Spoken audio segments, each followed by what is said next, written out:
Саламатсыздарбы, урматтуу адабият ашкыбыздары. Белгилүү кыргыз эл жазуучусу Касымалы Баяленовдон Боордоштор романы улантылып тааныштырылат. Кайра кайтканда.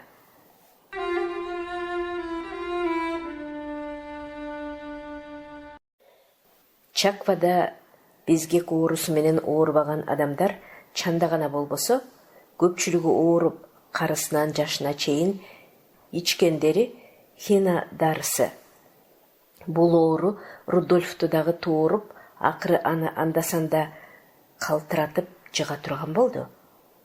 Докторлорго көрүнсө, баарынын дагы кеңеши бар. Башка жака кетүү, жер которуу, күздө бышыкчылыкта Чехияга кетсем деген ою бар эле. Бирок ага ач кенедей жабышкан оорусу кургур тынч койбогон соң, ал июль айынын орто ченинде жолдоштору Диамит менен коштошуп, Одессага бара жаткан пароходко түштү да жөнөдү. Одессага келгенде ал катуу ооруп калды. Мына оорукана. Төшөктө жатат. Температурасы 40-тан ашты. Колу буту шишиген. Эки көзү гана чакмактап, бүткөн бою бороон соккон дарактай дирилдеп, кара жанын кайда коерго жер таппайт. Бирде эсине келет дагы, бирде эсинен танат. Ажалан алкымдап, азыр эле жанын алчуудай. 19-дой болсо адам баласы аны аярлык, өлөт деген ушул экен деп эсине келе калганда үшкүрүнөт.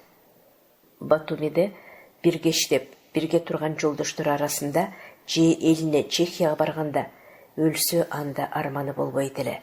Эми же тигинде, же мында жок, эки ортодо өлөт экен го. Өлсө сөөгүн ардактап жерге коер ким бар мында? О, тагдыр, деди Рудольф каңырыгы түтөп. Ушуну көрмөкчү экем, көрдүм. Ошентип ал оор кайгынын кучагында өлүм алдында төшөктө жатканда, кычырап эшик ачылды дагы, сестраны ээрчитип поп кирди.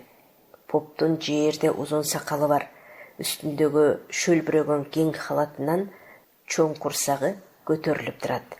Кыр буулары алтынга буулангансып саргыч тартып, ноколонгон калың мукабасы бар Библия китебин мыртыйган семиз манжалар менен ууштай кармап алыптыр. Көктөн түшө калгансып, мындал кайдан келе калды? Оорулууну өлөттешип, ыйман айттырууга аны мында чакырышкан болчу. Тобо кыл, уулум, тобо кыл, деди поп Рудольфко үңүлө карап. Соңку кездерде Кудайга кулдук урганың барбы? Жок болсо, күнөөмдү кеч деп, азыр кулдук ур. Акыретке күнөөсүз кеткениң жакшы балам.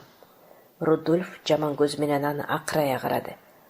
Тобо кылбайм сизге да, Кудайга да. Кроватьнын башында илинип турган кичинекей тактайчага сөөмөйүн жаңсады. Көрдүңбү тигини? Менин ким экеним ошондо жазылган. Рудольфтун атеист экени тактайчага жазылган болчу. Поп ага көз жүгүрттү дагы. Бирденкеден жийиркенген кишиче кабак башын жыйырып. Христианин эмессиңби деди. Жок, католиктен чыгарсың. Рудольф ага 1908 жылы Чехияда Сетин шаарында динден биротоло кол үзүп, чиркөөнү таштаганын, ошондо поптор ага наалат айтып, кудайсыз деп атаганын айтты эле, поптун эки көзү чанагынан чыга жаздады. Анан ким болосуң? Аң сезими бар адам болом.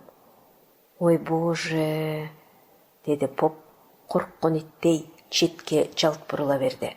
Кудайсыз экен, динсиз экен. Жанына жакын жолобогула. Мейли, динсиз өлсүн. Жаны күйсүн тозокто. Сестраны ээрчитип, тез басып, тышка чыкты да кетти. Динсиз адамга кызмат этсеңер, Алланын каарына каласыңар деп, поп сестра менен няняларга кыт куйгандай кулактарына куя айткан көрүнөт. Алар Рудольфко начар мамиле кыла башташты. Орой, одоно сөздөрүн айтып, өз багында дары-дармегин, тамак ашын беришпейт. Оорукананын главврачына арызданганда гана алар мамилелерин кайра өзгөртүштү.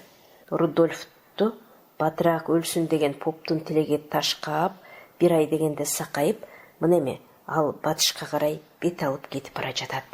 Молдавияда Днестр дарыясына да келип жетти. Тигине жогоруда Александрия багынын тушундагы паром көрүнүп турат. Жогоруда Каменец Подольскийдин тушунда өткөл бар. Экөөнүн кайсынысы менен арка өзгө өтүү керек? Паром менен өтүп, сүйгөн досу Надяны көрө кетсе кантет. Кайрыла кетем, учурашам деп өзү да ага кат жазбады беле? Ооба, ошентүү керек. Ошол жака бет ала баса бергенде негедир жүрөгү өзүнөн өзү дикилдей кетти. Антпе, антсең анда кармаласың. Жогорку өткөлдөн өтүп Чехияга батыраак жет. Андагы кызың Вера мындан бетер сени күтүп жатат. Рудольф шарт кайра артына бурулду дагы бир кыштакка келип конду.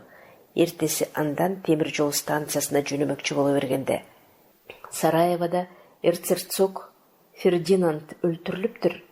Россия менен Германия согушуп калыптыр деген суук кабар угулуп, эл ичи дүрбөп калды. Алабармандап, үрөйү учуп, ары бери чапкылаган адамдар. Рудольф бир колуна пальтосун, экинчи колуна чемоданын көтөрүп, элге кошулуп ылдамдай басып станцияга бара жатат. Эбепке себеп деген кеп бар эмеспи? Ар нерсеге бир нерсе себеп болот тура. Каргыш тийген извозчик болбогондо, балким ага бул балекет жок эле. Бир кезде арт жагынан аттардын дүбүр тогулду. Бурулуп караса, жулкунуп кош ат жеккен извозчик келе жатат.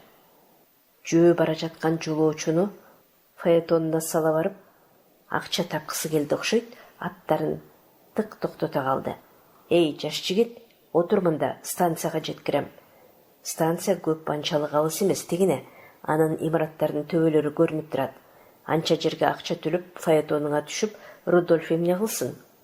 Жүгү дагы жеңил, ага окшоп жөөлөп жалаңдап кетип бара жаткан адамдар азбы?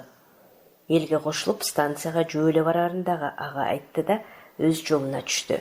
Жолоочунун акча төлөп фаэтонуна түшпөгөнүнө извозчик ачууландыбы, же анын акцентинен шектендиби? Айтор ал өтүп бара жаткан солдаттарга кол булгалап кыйкыра кетти. Эй, туугандар, кармагыла тетиги бара жатканды. Шпион экен. Туугандар Рудольфту дароо туткундашты дагы полицейскийге тапшырышты. Алдыда болор кырсыкты адам баласы мурда билип болбойт да. Аны кармалак деген кимдин оюнда бар? Кече эле басса турса өз эркинде болгон Рудольф капканга түшкөн арстандай капысынан кармалып, айдалып келип, каракчы уурулардын арасында Хатин шаарынын түрмөсүндө отурат. Отурганына мынанын 5-6 күн болуп калды. Аттиң деди ал армангыла үшкүрүнүп. Жакын деле ачкенедей асылган оорудан араң кутулдум эле. Эми минтип бул ооруга кириптир болгонумду кара. Бул дагы болсо согуштун кесепети да. Ал болбогондо мындай кырсык болбойт эле. Каргыш тийген бул согушту ким ойлоп чыгарды экен? Эми желдеттер мени бошото койбос. Башыма барлык балээни үйөр дагы Сибирге айдашаар. Күнү бою ушул ойдон кутула албай капаланып кайгырып отурганда эшик ачылып, ал жактан надзирательдин башы көрүндү. Ким мында? Рудашек? Мен, чык бери. Рудольф тышка чыкты. Тышта аны бир полицейский күтүп турган экен, дароо аны алдыга салып айдап, приставтын короосуна алып келди. Короонун арка өзүндө карагай түркүккө илинген асылма шамдын түбүндө кош ат жеккен фаэтон турат. Фаэтонун жанында ары бери баскан өңү тааныш аялды Рудольфтун көзү чалды. Ким болду экен ал? Ошол болуп жүрбөсүн? Жок. Кайдан? Кайдан ал келе калсын мында? Башка бирөө чыгар. Рудольф ага жакындап келе бергенде тиги аял алдын турой жүгүрдү. Досум Рудольф, Надичка сенсиңби? Өңүмбү, түшүмбү? Эки дос эрксизден кучакташа көрүштү. Буларга эмне болуп кетти деп аң-таң калып, силдее түшкөн полицейский эсине келип, эки жашты эки жака түртүп ажыратты дагы приставтын короосуна жигитти алып кирип кетти. Надя кайдан мында келе калды? Рудольфтун камалганын ал кимден угуп жүрөт? Кантип билди? Ал жөнүндө иш мындайча. Июль айынын орто ченинде Фаня менен Федя буларга конокко келишкен. Эч нерседен кабарсыз ойноп күлүп жатышканда каргаша болуп минтип согуш чыгып, эл ичи дүрбөп калды. Чаңдуу кара жолду кылычы мылтыктарын жаркылдатып, бакашакка түшүп, аттуу, жөөлүү болуп чек араны көздөй кетип бара жатышкан аскерлер согуш отунан алыстайлы деп мал мүлктөрүн ала качып Россиянын түпкүрүнө карай качып жатышкан адамдар да жок эмес. Помещик Александриядагы кантсем экен, шаарга барып андагы досторум менен акылдашсамбы деп шаштысы кетип калтаарып калды. Федя менен Фаня дагы бул жерден батыраак жөнөмөкчү болушканда Зинаида Андреевна кызы экөө аларды паромго чейин узата барышты. Согуш болгондонбу, паромдон ары бери өтүүчүлөр мурдагысынан дагы 10 эсе көбөйүп калыптыр. Жар боюнда кезек күтүп, жардана карашкан жүргүнчүлөрдү көрсөң, тим эле башың адашат. Кимиси болсо дагы замана өзгөрүлүп кетти. Немецтер чабуул коюп кирип келишсе, айлабыз эмне болчу дешип, баш ийкешет, сүйлөшөт, наалышат. Бир кезде бир көйүздөгүлөргө жол тийген соң узатуучулары менен коштошуп, Фадялар дагы паромго түшүштү. Зинаида Андреевна менен паромчу Сергей карыя көптөн бери тааныш эле. Кемпирге ал аркы беркине согушту сүйлөп жатканда, саясий туткунбу, уурусубу, айтор кимдир бирөөнү 2 солдат жандарынан айдап алып өттү. Мына дагы бирөөнү, деди Сергей аларды карап алып. Согуш башталгандан бери кармап камагандары көбөйүп баратат. Мурда мындай иштер анчалык болчу эмес эле. Баса, деди ал, баягы жылкы кыздарыңыз узаткан жигитти дагы жакында айдап, Хатин жака алып өтүштү.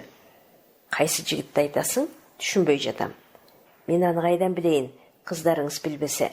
Паромду колдорун булгап кетип бара жаткан Федя менен сиңдисине күлүңдөй карап турган Надя бирденкенин чет жакасын кулагы чалды окшойт, шаша басып жетип келди. Дядя Сергей, кимди айтып жатасыз? Сергей көргөн кишиси жөнүндө айтты эле. Надя энесинин колун кармай калды. Эникебай, Рудольф болуп жүрбөсүн? Бара кетем деп кат жазган эсиңиздеби? Ошол. Биз жака келе жатып курган неме камалган экен го. Эмне кылсак экен? Кантип бошотобуз? Токтоно албай чебеленип, жардам сураган кишиче бирде паромщикке, бирде энесине карады. Эникебай, аярлай артымдан келе бер. Батыраак мен Александрияге барайын. Надя алды артына карабастан өр талаша жүрө басып жөнөдү. Бети башы кызарып, боргулданып тердеп, үстүнө демин алат. Замандын түрү өзгөрүлүп, согуш башталып, мал мүлкүн кайда коерго жер таппай ойго батып, короосунда ары бери баскан Александрияге кыз бат эле жетти. Өрөп көп, өпкөсү көп, үстүнө демин алып, айтайын дегенин ал жакшылыктуу айта албайт. Токто кызым, токто, эмне дейсиң? Деди Александрий таңыркап. Рудольф дейсиңби? Ал кайсы? Баягы мен диштеген чех жигитин айтасыңбы? Ал кайда жүрөт? Кармалыптырбы? Ооба, ошентиптир. Хатин шаарына айдалыптыр. Паромщик айтты. Барыңыз батыраак, бошоттуруңуз. Бирөөнүн кайгысы эмес, өз кайгысы чачынан көп болуп турганда, помещиктин ал иште эмне жумушу бар? Жок кызым, анта албайм. Помещик четтеп баса бергенде, жүгүрүп жетип Надяны колдон алды. Суранам сизден, суранам, бошоттуруңуз. Аздыр көптүр сизге ак эмге кетти эле го. Аны унутасызбы? Кудай деген адамсыз, Кудайды кантесиз? Жок кызым, болбойт. Балким ал ууру кылган же киши өлтүргөн чыгар. Жок, андай иш анын колунан келбейт. Барганда көрөсүз. Александрия ага болбостон четтеп басканда Надяны карыш чылдырбады. Суранам сизден, суранам. Кыздын көзү кылгырып ыйлаганы турат. Аны көргөндө помещик бир аз ийдиби, өзү дагы шаарга бармакчы болуптур деле. Эки иштен бир иш болсун дедиби, Айторал. Макул кызым, деди. Кучерине карап кыйкырды. Эй, Метвей, аттарды кошуп алып кел, шаарга барабыз. Кубанычы коюнуна сыйбай турган Надя жумшак, назик колу менен помещиктин колун кыса кармай, үлбүрөгөн ысык эрдин аймалата өптеле, карт денеге ысыккан жүгүргөндөй болду белем. Кучерин андан бетер шаштыра кетти. Матвей, бат бол, эмне кечиктиң? Ак шейшип жабылган солкулдак фаэтонго кошулган кош аргымакты жулкунтуп, Матвей жетип келгенде, помещик касча майпаңдай басып барып ага отурду. Буга чейин күбанчалык ишенбей турган Надя ошондо гана анын шаарга бараарына көзү жетип, алкышынага айтып атат. Бирок помещиктин дүнүйөкор, анткор адам экени кызга маалим, өз жумушуна алаксып, Рудольфту унутуп коюшу да мүмкүн. Мындай болду, андай болду деп миң түрлүү себеп таап, кур айтса, анда Надя курбадыбы? Ишенич жок буга. Андан көрө аны менен кошо өзү да барышы керек. Аттар ордунан козголоордо Надя дагы помещиктин жанына отура кетти. Кызым, сен кайда? Деди помещик, олдурая аны карап. Мен да сиз менен бирге барам. Помещикка дегенде ага каршы болоюн деди. Бирок күлүңдөгөн сулуу кыз менен атка тирешип, тизи кагыштырып бирге барууну карт жүрөгү каалап турат. Барсаң бар дегенсип, кызды карай жылмая башын ийкеди. Жолоочулар даңгыр жолдо салып уруп баратышат. Бул жолду мындан мурда нечен рет басып өтүп, кадик болгон аргымак аттар жулкуна таскак тоодо. Аттардын буттарынан учкан борпоң топурактар бет алдынан соккон жумшак желге чаңызгып, көккө көтөрүлөт. Фаэтондун дөңгөлөктөрү көзгө элешпей тез-тез имерилсе да, Надяга ал акырын эле бара жаткансыйт. Бул эмнеси? Минтип отурсак бүгүн шаарга жетпейбиз деп тынчы кетип, алды жактан көзүн албайт. Батыраак шаарга жетсем, Рудольфту көрсөм, аны бошотсом деген ойдун кучагында термелип бара жатканда, аттардын бирөөнүн бел кайышы үзүлдү. Кара баскырдын мунусу эмнеси? Ансыз деле карбаластап шашып араң бара жатса. Кучер аттын бутуна илинген божуну чыгарып, бел кайышын тигип, хамытын оңдогончо Александрия фаэтондон түшүп, бир кашатка чыкты.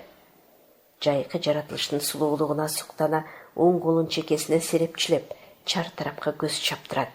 Кучер жумушун бүткөрүп жөнөөгө даяр болсо дагы берилеп басып келгиси жок. Тигине арт жагына кайрылып, тоолордун этектерине дагы көзүн салды. Чунак кишай, мунусу эмнеси? Бери түшүп келсе болот. Кечигебиз го эми, деп Надя чебеленип, бирде помещикке, бирде күнгө карайт. Күн дагы ошол будайылыштан пайдаланып, жылышын тездетип, уламдан улам төмөндөп бара жаткансыйт. Жарыктык күнай, дейт Надя. Демейде кечкирбейт да, эми минтип бизден бетер шашканын кара анын. Шаарга биз жеткиче токтосоң болот биртике. Кыз бурулуп Кучерге карады. Дядя Матвей, чакырсаңыз кантет, кечигебиз го? Мен анын малайы, кучери болом. Кожоюнду башкарууну мага ким коюптур? Качан келип, качан коюуну ал өзү билет дегендей маани менен ал далысын күйшөдү. Помещик көптө барып чайпала басып, кашаттан түштү. Фаэтонго олтуруп ордунан аттар козголгондо гана Надя оор жүктөн бошонгонсуп, ыф деп терең үшкүрдү. Көк чөпкө арпа жемге тойгон аргымактар баштарын чулгуп, экилене алып учуп шаарга жетти. Айда аттарды пристандын короосуна, деди Александрия Матвейге. 3 эмчектүү болотто калуу көчө бойлорун тарсылдата жаңырта келип, пристандын короосунун тике маңдайындагы асма шамдын түбүнө Кучер аттарын тык токтотту. Помещик фаэтонун жанында кызды калтырып, пристав менен ээлди өзү жалгыз сүйлөшмөкчү болуп кеткенине бир топ убакыт өтсө дагы андан такыр дайын жок. Мына чыгат, ана чыгат деп Надянын тынчы кетип ойго батып, фаэтонун жанында ары бери басып турганда күтүлбөгөн жерден минтип Рудольф менен кездешип калбадыбы? Бул өзү эмне деген бакыт, эмне деген кубаныч? Бирок кубанычтын узакка созулбай таш боор жандарм аны андан ажыратып, тиги Александрия кеткен жака алып кетти. Болгондо түрмөдөн аны пристав чыгарткан го? Эми качан чыгышат? Кутулса го жакшы, кутулбасачы? Кыздын санаасы санга бөлүнүп, эки көзү короону кадала карап турганда, кычыр этип дарбаза ачылды дагы эки адам чыга келди. Асма шамдын күңүрттөнгөн жарыгынан бирөөнүн помещик Александрия экенин Надя айныбай тааныды. Экинчисин адегенде тааный алган жок эле. Бери жакындап келе бергенде гана анын Рудольф экенин таанып, кубанычынан кулачын жая жүгүрдү. Мына кызым, бошоттурдум, деди. Помещик менсіне күліңдіп. Рахмат аныңызға рахмат, деді Надя. Андан соң Рудольфқа қайрылып, аның қолын қыса қармады. Құттықтайым досым, құтылғаныңызды. Жеті түнде ме бұлар қайра қантып кетеді? Қайда, кімге барышады? Александрийдің достарының бірінің үйіне барып қонышты. Жо босоғын аттап, жақадан алып, ментеп қорқыныш жаратып жатқанда, мал мүлкімізді қайда қойыбыз, қайда қачырабыз дешіп, Александрий үй иесіне ақыл салса да, андан тыңғылықты жооп ала алған жоқ. Анын өзінің шайы оп, айласы кетіп тұрған чақ эле. Эмне кылуу керек? Помещиктин шаарда андан башка да достору көп. Алар менен дагы акылдашуу, кеңешүү керек. Эртеси помещик Надя менен Рудольфту үйлөрүнө карай узатты дагы жумуштарын бүткөрө кетмекчи болуп шаарда калды. Эки жаш фаэтонго түшүп жөнөй берерде үй ээсинин бүлөлөрү үйүнөн күйөө кызды узатып жатышкансып, экөөнө эки букет гүл карматышты. Таң ашырылып, таң сүрөөгө жакын калганда отко коюлган аргымагаттар шаардын суналган чоң көчөсү менен жулкуна жаа бербей таскактап бара жатышат. Кучер дагы мен мындай даңктуу күйөө кызды алып кетип бара жатам, жол бошоткула дегенсип, анда-санда бош жолдон четтегиле деп шапалагын үйрө шилтеп кыйкырып коет. Көчө эли дагы жарыла жол бошотуп таңыркай аларды кароодо. Кече ушул жер, ушул көчө менен жандармдар Рудольфту чынжырлап айдап алып өтүшкөндө, шаардын ушул эле адамдары, ушул эле кыз келиндери шорду булгандай эме, кылмыштуу адамго дешип аны аяп баштарын чайкашкан. Ошол кылмыштуу адам бүгүн колдун учу жетпес семиз аргымагаттар чегилген помещиктин фаэтонунда сулуу кыздын жанында колуна гүл алып, жаркырап жайнап, ойноп күлүп кетип бара жатканда алар: "Карагыла тигини, карагылачы. Кече аны кылмыштап айдап келишпеди беле. Бүгүн ментип ага кыз берип узатышыптыр. Болгондо дагы бир чоң господинго", дешти таңыркай аны ээрчип карашып. Жолоочулар шаардан чыгышты. Мелтиреген узун жолдо аттардын жал куйруктары таң эртеңки коңур желге желбирөөдө. Көлдө сүзгөн ак кууга окшоп, фаэтондо чайпалып бара жаткан сулуу кыздын жароокер жүзүнө, тал чыбыктай буралган жаш денесине жигиттин көз нуру түшүп, жаш баладай кубаңкысы, күлгүсү ырдагысы келет. Көпөлөктөй көкөлөп учкусу, желдей ай ааламды кыдыргысы келет. Чиркин жаштык деген кандай сонун, кандай кызык, кандай кымбат. Алтын берсең дагы табылбас, ал бир асыл нерсе турбайбы?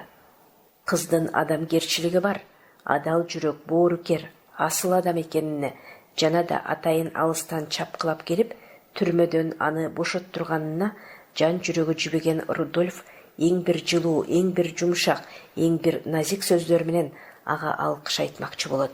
Бирок демейде табыла калчу сөздөр негедир азыр ага табылбайт. Табылса дагы ал сөздөр кызганчылык таасир этээрлик, ыраазы кылаарлык эместей. Жай мезгили дегениң сонун тура. Кайсы жакты карасаң дагы жер жүзүнүн кулпурганын көрөсүң. Такта болуп, калкандарын чыгарып, ыргалган эгиндер, жалбырактары кара кыяк, көгүл жум тартып, көздүн курчун алган картошка жүгөрүлөр, торпу тоонун жыпар жыттуу, миңсан гүлдүү көк майсаны, чөптөрү баары да көргөн жанды суктандырбай кое албайт.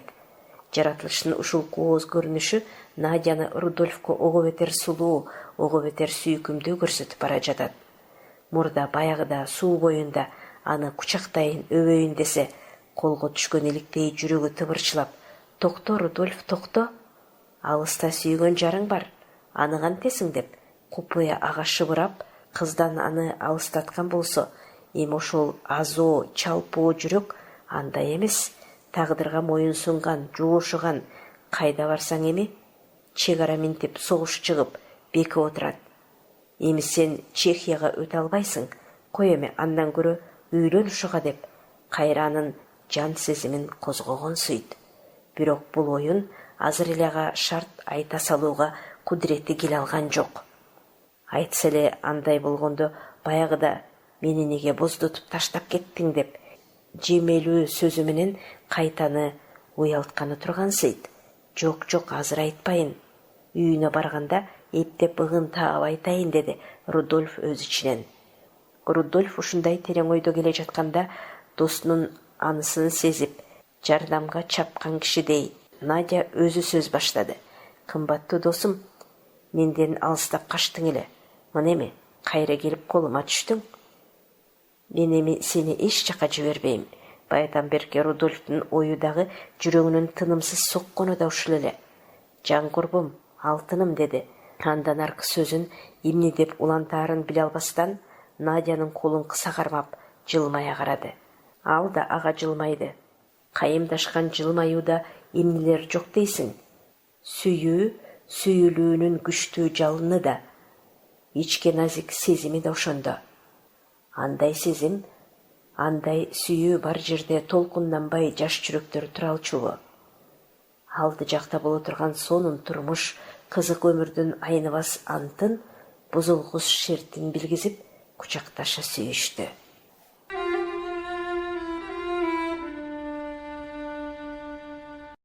Эрли зайып болуп эки жаш өмүр тилектерин кошту. Бирин бири сүйө сыйлаша турган Надя Рудольфту Рудик десе, ал да аны Наденька деп чачын сылап эркелетер эле.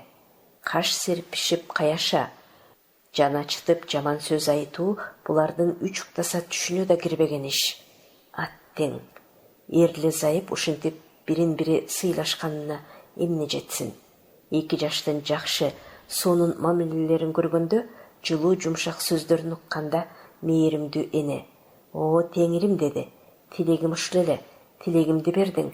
Эми өлсөм арманым жок." Рудольфту Александрия мурдагыдай жыгашчылык кызматын алды. Ал анда иштеп жүрөт. Надя болсо баягыдай эле кыштакта мугалим. Экөө тең эмгекти сүйгөн жаштар эле. Бирин бири сүйүүлөрү кандай таттуу, кандай күчтүү болсо, эмгекти да алар ошончолук сүйүп, талапты да ага ошончолук катуу коюшту. 1 жылдан кийин Надя этегинен жалгап эркек балалуу болуп, анын үнү угулганда кубанычынан Рудольфтун жүрөгү кабынан чыга жаздады. Жаш жигиттин балалуу болушу, ата деген атка конушу барып турган чоң бакыт болду. Сыймык дагы. Андан артык дүйнөдө дагы эмне бар? Эмерлеп баласынан чыкпайт. Жадаганда, кириндирип жатканда дагы аны караган. Көзүн жуумп, билинер билинбес ууртунан бүлкүлдөтүп, таттуу уйкунун кучагында жаткан кызыл эт баласына бир күнү көз жүгүртүп, "Наденька", деди ал, зайыбына карап, "Кимибизге окшош? Сага окшогонго дейм." "Жок, сага." Кемпир дагы күлүп, жандарына басып келди. "Алтындарым", деди ал, кызынын да, күйөө баласынын дагы көңүлүн ылап.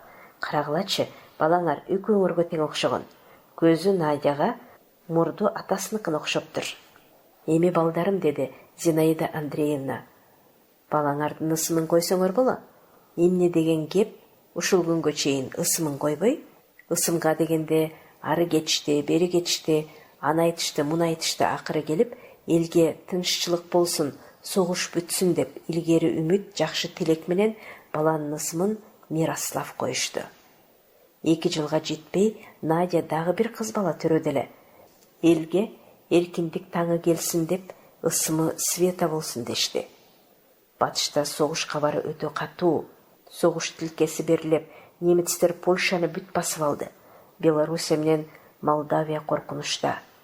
Таң сүрөөрдө батышка карай түрүлгөн жылдыздардай чыгышка карай түрүлө үрккөн элди көр. Немецтер келсе чырга чудай, ордунан козголбогон шумпайлар да жок эмес. Мал мүлкүн, короо жайын таштап кача алышпаган кары-картаң дыйкандардын карт арманы ичтеринде. "Алтындарым, балдарым", деди кемпир бир күнү чебелектеп. "Замандын түрү бул болсо куурулуп бара жатат. Немецтер келсе, айлаңар эмне болот? Одессага, Фанянын үстүнө баргыла. Тынччылык болгондо кабарлашып, кайта кошулабыз. Ошенткиле, балдарым." "Энеке, сиз эмне, мында калмакчы болосузбу? Сиз дагы биз менен жүрүңүз", деди Рудольф ага.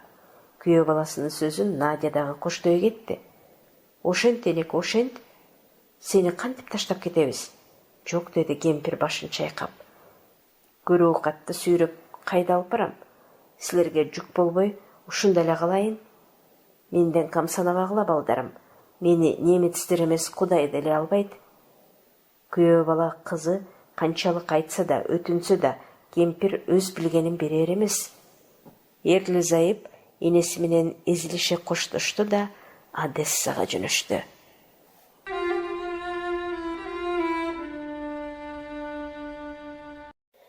Одессанын түрмөсү.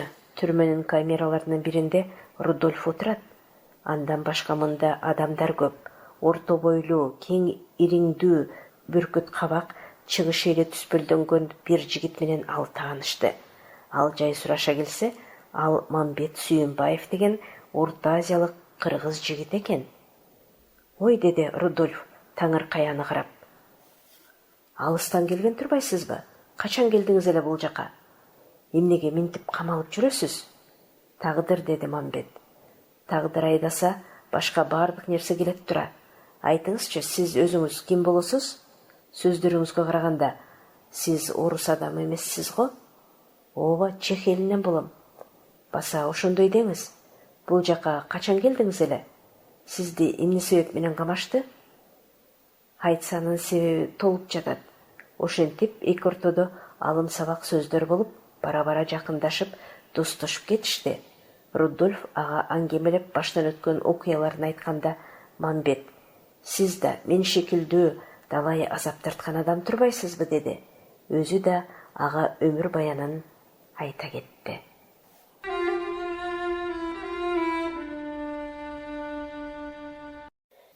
Сиздер Боордуштар романынын биринчи бөлүмүндөгү Кайра кайтканда бөлүгү менен тааныштыңыздар. Чыгарманын уландысы кийинки чыгарылышта окуган Кипариса Сурахманова.